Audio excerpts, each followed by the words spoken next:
Howdy, folks. John Pelham.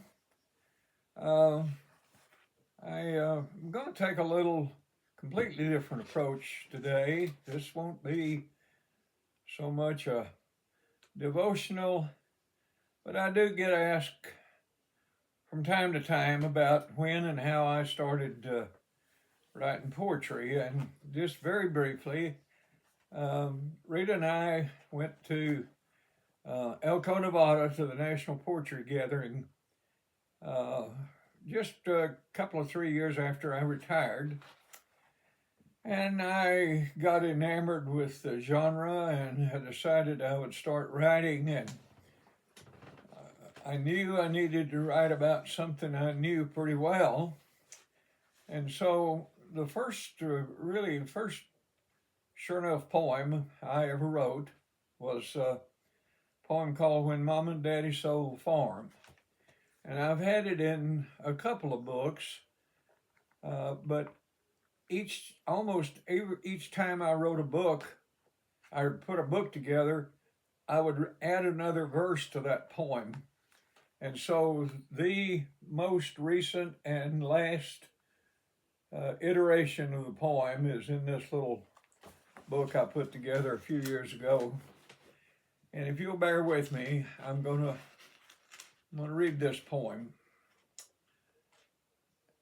As I look back on those years on the family farm, my feelings now seem to be just as warm as they were in those halcyon days of my boyhood when life then didn't seem quite so good as they seem to be from this advanced perspective. But they provide the experiences for being reflective.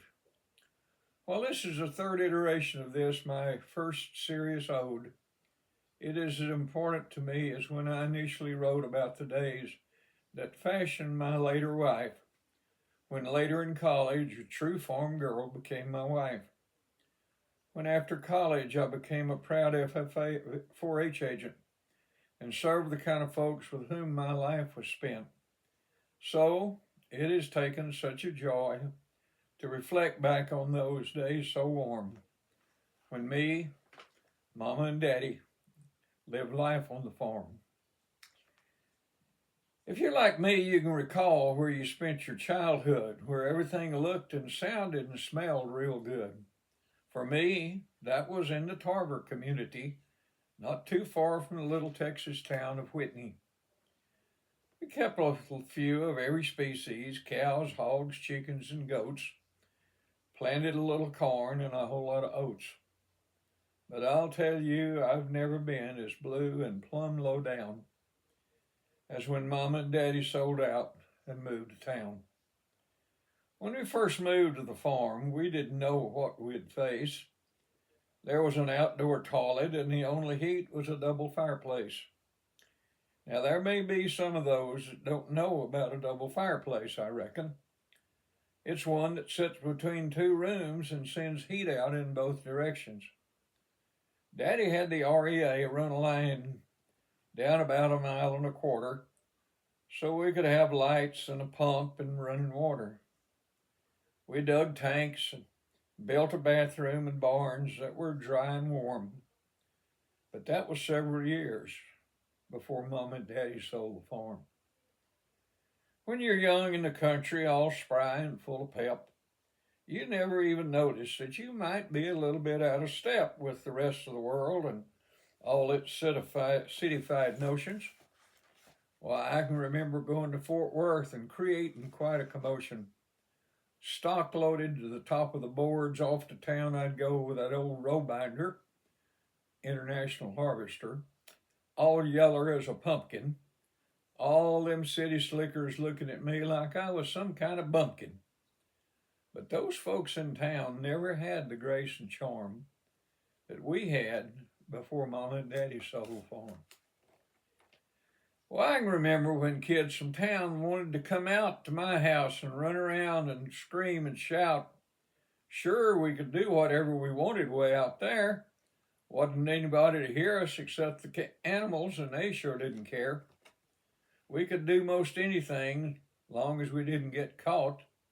Smoking cedar bark, walking the rails, doing things we ought. Of course, we didn't think we was doing anybody any harm. We had a lot of fun in those days before Mom and Daddy sold the farm. I'll write one verse each about my mom and dad. Since they're both gone, more than that'll really make me pretty sad. My dad was about the hardest working so-and-so I ever knew. He worked hard and expected everybody around him to work like a dog too. I've always said this about him and his love for the land. He managed a lumber yard in town so he could call himself a farmer man. The tales I could tell about that man would fill a book. But the one about our buying the bull on Sunday gives a pretty good look. Now, doing stuff like that on the Sabbath wasn't something that usually was to be done. But we did one Sunday morning and brought him on home. The next morning we got up to go out and look at our red and white bounty, and that varmint wasn't nowhere to be found in all of Hill County. Daddy even asked a fortune teller, whose words brought even more alarm. He sure never did that again, as long as Mom and Daddy lived on the farm. Now, my mother, it's safe to say, and has been said, was the real strength of the family, but don't tell my dad. On top of all the work she did around the home place, she kept the books and welcomed everyone to the yard with a smiling face. As I said before, if you worked for my daddy, you worked real hard, whether it was at home, or on the farm, or in the lumberyard. Well, that was all true for all of us, mother included too. Daddy was always coming up with something for us to do, painting kerosene on mesquites to kill them in the heat, handling peanuts 7 times so they could make sheep feed cheap. She never complained and maintained her unique charm all the way through till the day that Mom and Daddy sold the farm.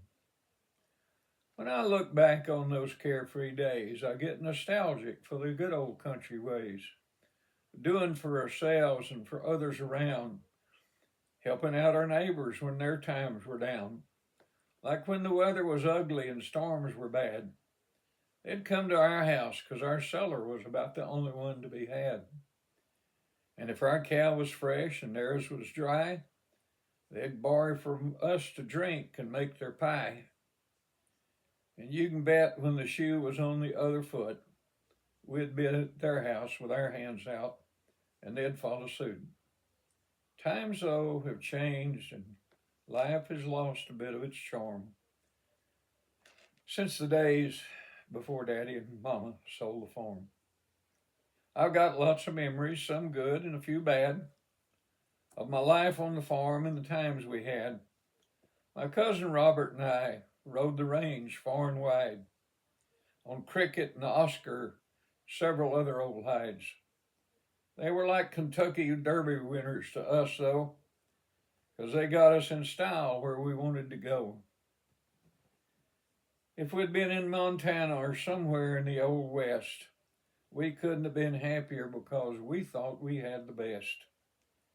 And that's the way things were looking back through the warm rays of memory before Mom and Daddy sold the farm. Well, I went back to the farm a while ago. See again the home I used to know. It wasn't the same. The trees weren't as big or the grass as green as I'd long remember them being. But the house was there and the barns we'd built, the mesquites and cactus we didn't quite get killed, the tanks we'd dug and the trees where I'd played were still there along with the water lines that we'd laid. The memories were sharp and the feelings were warm of the place we lived till Mom and Daddy sold the farm. Well, again, I went to see the place once more. not knowing what I'd see, but pretty sure it wouldn't be like I'd remember it being. But I certainly wasn't ready for the sight I was seeing. The old house was gone, not a board or a nail in sight. I looked for the barns, all gone.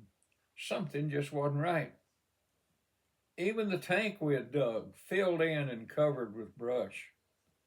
All the things we had built, all gone. My heart was crushed.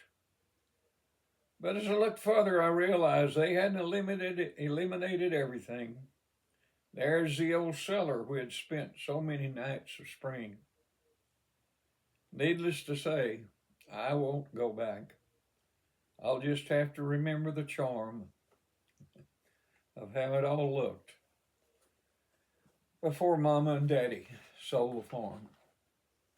Folks, thank you. It's been a little bit long, but I hope you've managed to hang on through it. Thank you for joining me today. Look forward to seeing you next time.